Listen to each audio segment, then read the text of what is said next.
Hello, and welcome back to Coin Lady channel. David Schwartz can now discuss the legal implications of cryptocurrency. We now have a verdict from the judge, and he has a little more leeway in what he can say about the repeal court case than he did before. And so he's going through this thinking process here, about what, there's a lot of things we buy, especially, because we hope it goes up in value. That might be baseball cards, a block of gold, it could even be fine art.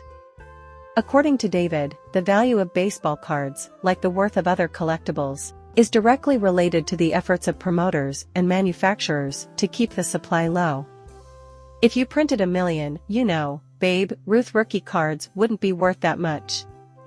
As a second illustration, he offers the realm of fine art, explaining that patrons who invest in emerging artists do so in the hopes that their works would appreciate in value as the artist's careers progress, thanks to the work of others. Then, why aren't these deals closing? In other words, a security arrangement in the form of a contract. We examine the Howey test and determine that the sale of the company's orange orchards does not involve a security. However, the deal was encased in legalese that granted you the same rights and powers as if you had purchased stocks or bonds. The court took that into account because it shows an effort to skirt securities laws while yet providing the customer with the same information that would be provided when purchasing a stock or other conventional security. As a result, the laws governing security remain in effect. The SEC attempted to make a big deal out of nothing by investigating virtual currency. They don't think they're completely wrong. But they wanted the judge to consider a large number of hypothetical contracts, many of which were neither written nor verbal, but were based on the assumption that every secondary market purchaser of the asset knew that Ripple would subsequently create additional value for XRP. That's true, we'd be back where we started with fine art and a whole bunch of other things. So the judge wasn't prepared to go that far, wasn't willing to play this hypothetical game with the SEC, as she had to see some form of contract there. In the institutional sales vote, she noticed that these contractual agreements were substituted for a traditional security. And I don't think it's so much she's a fan of crypto, she's just looking, if I do this little game for XRP, we're going to have to do it for artists, and, collectibles, and all sorts of things. What society doesn't want that we understand, there's certain assets you can buy, where this is not a securities transaction.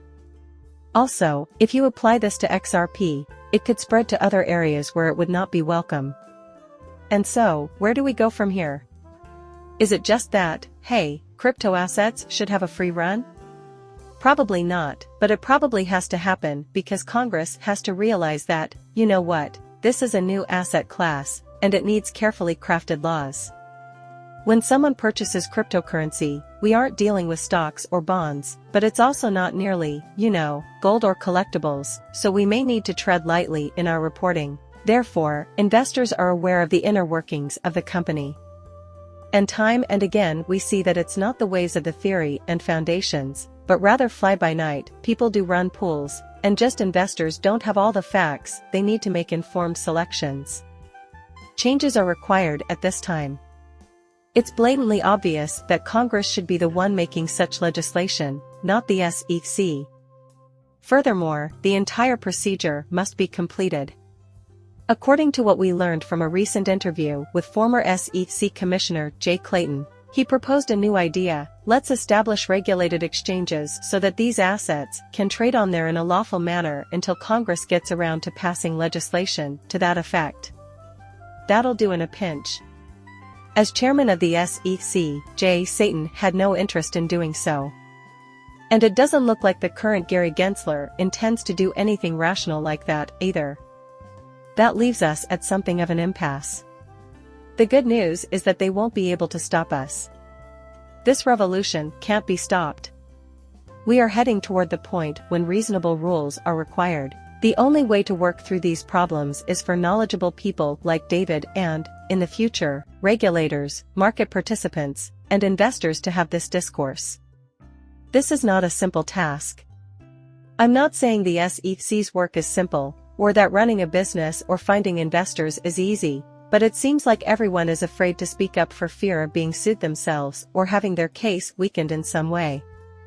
We're stuck in a stalemate, a foolish area, but we'll break out of it shortly because you have a black box, and Fidelity isn't going to play the gray area game. You can be sure that if we break the law, the authorities will come after us. A fantastic post from the folks at Minus Walls.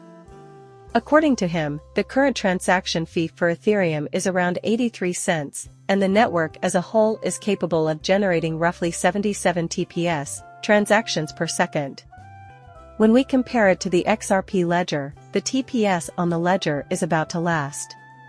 Once again, we examine Ethereum's first layer and find that its second layer architecture comes nowhere near matching it.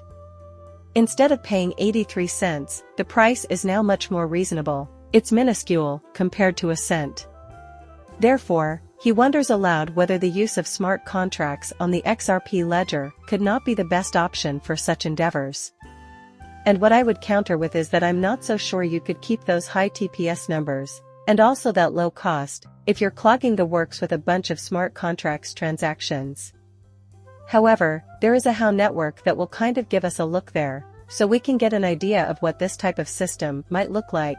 For example, would the ledger with full smart contract capabilities still be able to scale and be fast? Just saying. I mean, consensus algorithm is incredibly efficient.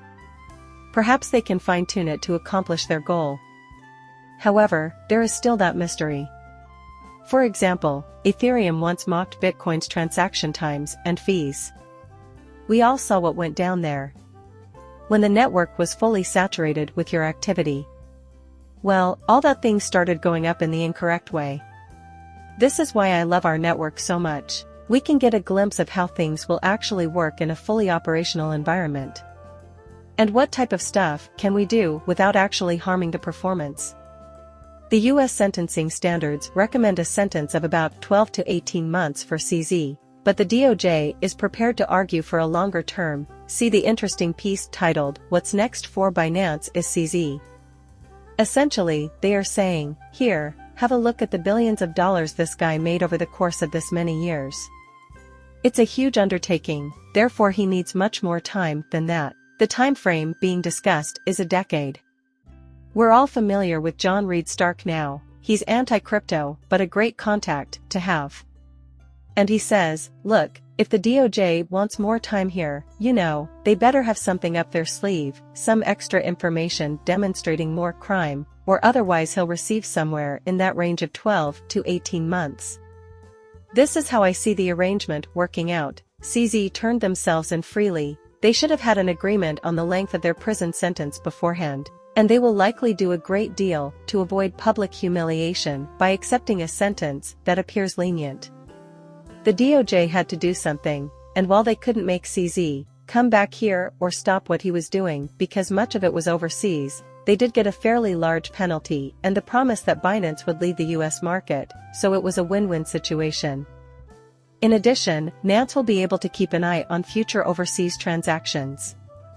So I think you get a lot of that activity that was going on before that's gonna go away.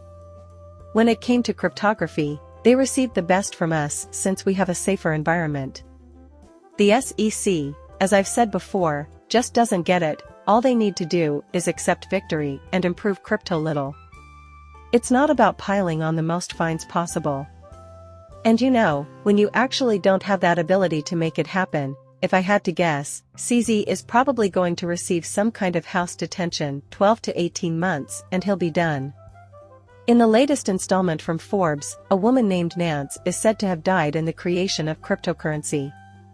To reiterate, Nance is still alive. Given the global nature of business, I expect it to carry on, but in a slightly altered form from what we've seen in the past.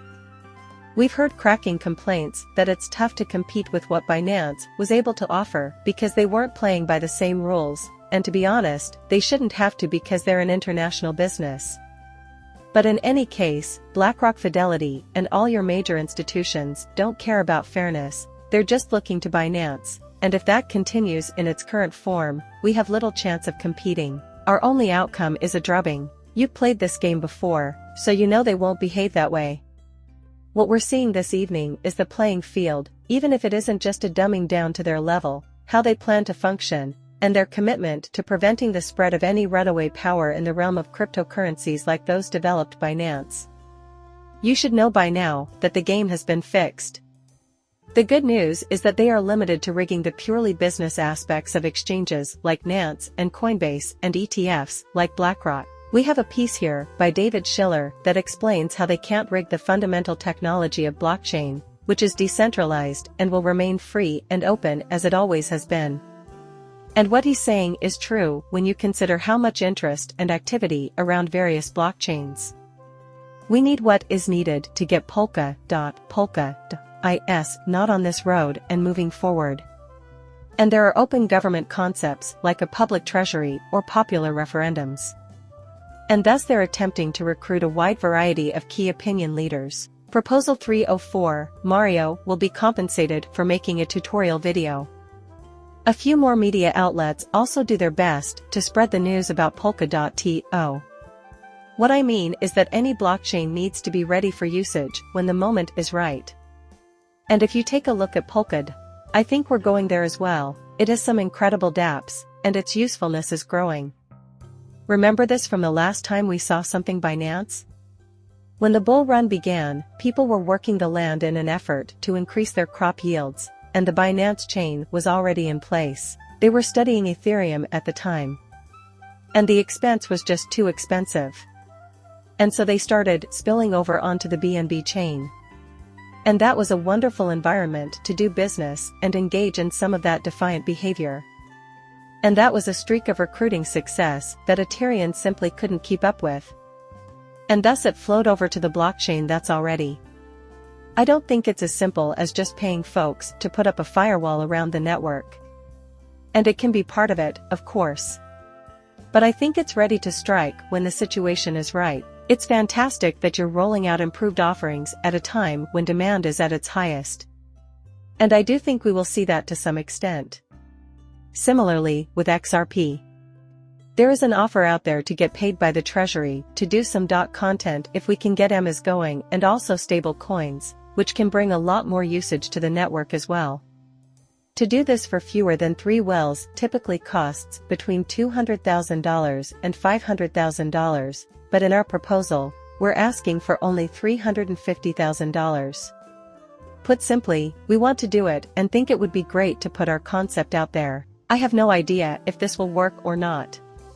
Again, we're not big influencers, like some of these other folks will do the content. Anyway, we figured we might as well jump in and try out this OpenGov plan. I have an article from Fortune warning you to be wary of crypto scammers hoping to capitalize on the AI party. 2AI is growing pretty hot. You're gonna see a lot of crypto tokens that claim to have some link to AI. We've seen this in the past, but I wouldn't be too quick to label every AI cryptocurrency project as a fraud or a grift. They're going to perform a fantastic job in the field.